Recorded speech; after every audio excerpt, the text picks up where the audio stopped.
Good evening and welcome to the Chris Salcedo Show here on Newsmax TV. As the American people keep paying a heavy price because of the advertised results of the 2020 election, it's becoming clear that the current administration is populated with incompetents, socialists, or those who simply hate our nation as it was founded. Shortly after the November election, I said that if Biden were ever installed into the Oval Office, he'd be illegitimate. Since then, he's done nothing but prove me right. Joe Biden, illegitimate in so many ways. We take no joy in being correct in tonight's preamble. Some may be tempted to claim that Biden is illegitimate based on his lack of mental acuity alone.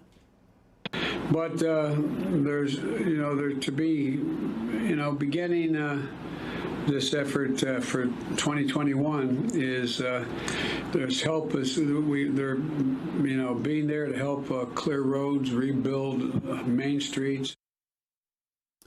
In his bumbling delivery to those who serve in FEMA, Joe Biden showed what the biased press and socialist Democrats were eager to keep hidden throughout the 2020 campaign.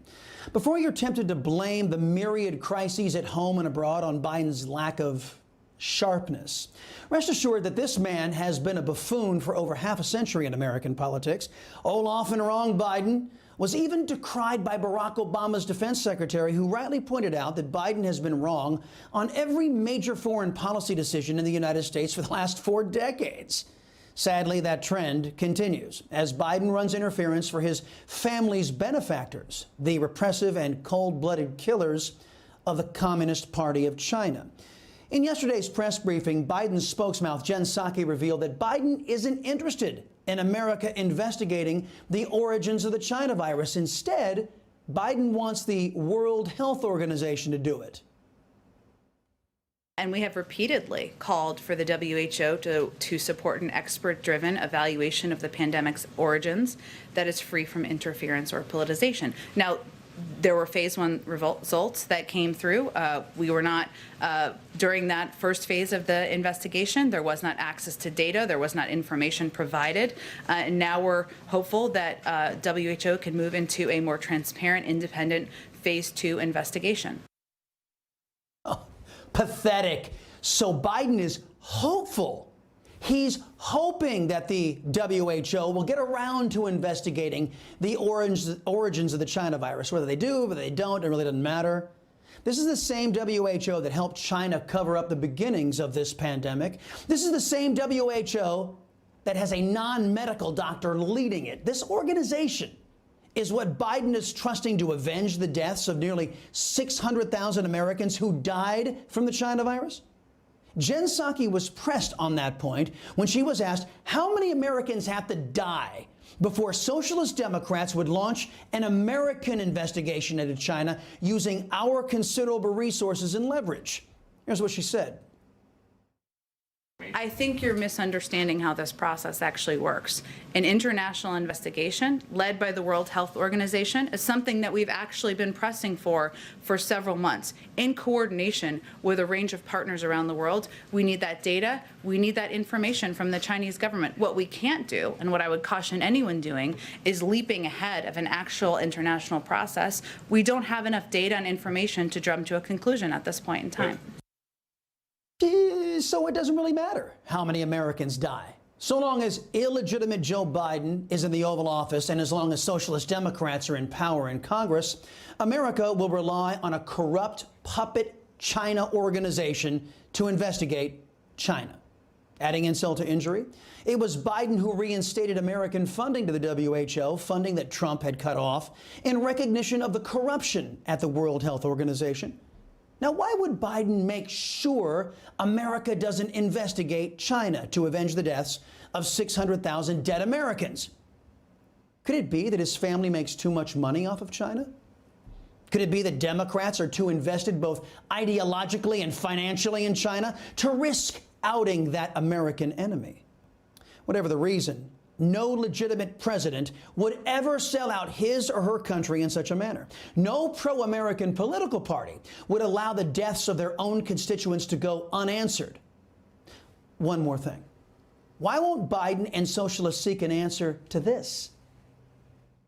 We know that for a critical 6-week period of time, China used its influence at the World Health Organization to hide the virus from the world. This was a time where that virus could have been contained in Wuhan. Instead, 5 million Chinese people went out from Wuhan and propagated the virus around the world. That was a critical time.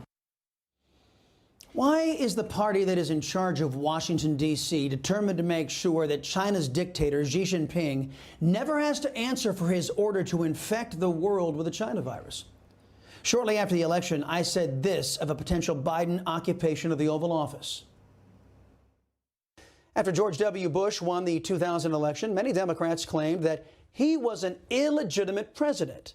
It was a slur they used his entire 8 years in office. So much was their disdain and disrespect for Bush. Civil rights icon John Lewis, along with many other Democrats, boycotted Bush's inauguration.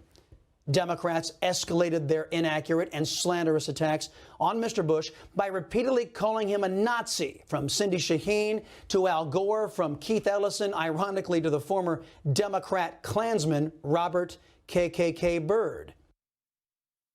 Democrats both in and out of the biased press have a long history of declaring their political opponents illegitimate. After President Trump's historic victory over Hillary Clinton, the loser repeatedly branded the current president illegitimate and even claimed the race was stolen from her. Stacey Abrams, for example, was defeated soundly by 55,000 votes in Georgia by Governor Brian Kemp. To this day, she and other leftists claim the race was stolen from her. Not even the Constitution is safe from Democrat socialists and their baseless attacks. The Speaker of the House, petulant Pelosi, claimed Justice Amy Coney Barrett was an illegitimate Supreme Court justice during an Election Day press call. So with no factual basis, Democrat socialists have taken to calling conservatives and Republicans illegitimate, based solely on the fact that those Republicans had the temerity to beat Democrats in an election. It is my belief that Democrats deserve nothing more from the rest of us. But we go the extra step here on the Chris Salcedo Show to providing proof of socialist Democrats' illegitimacy. Joe Biden is a boob. Joe Biden puts foreign nations and foreign nationals ahead of the safety, security, and well-being of the American people.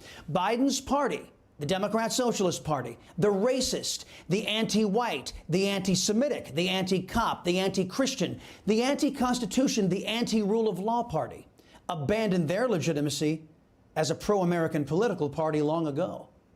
For these reasons and the reasons used by the American left to attempt to delegitimize GOP office holders, we can safely and credibly deem Biden illegitimate. Hey, I'm Rob Finnerty. Thanks for watching. If you enjoyed this video, please join the conversation in the comments below. Don't forget to subscribe, too. Hit the bell icon to be alerted to breaking news. And remember, there's a whole lot more on Newsmax TV, America's fastest growing cable news network. Newsmax TV, we're real news for real people.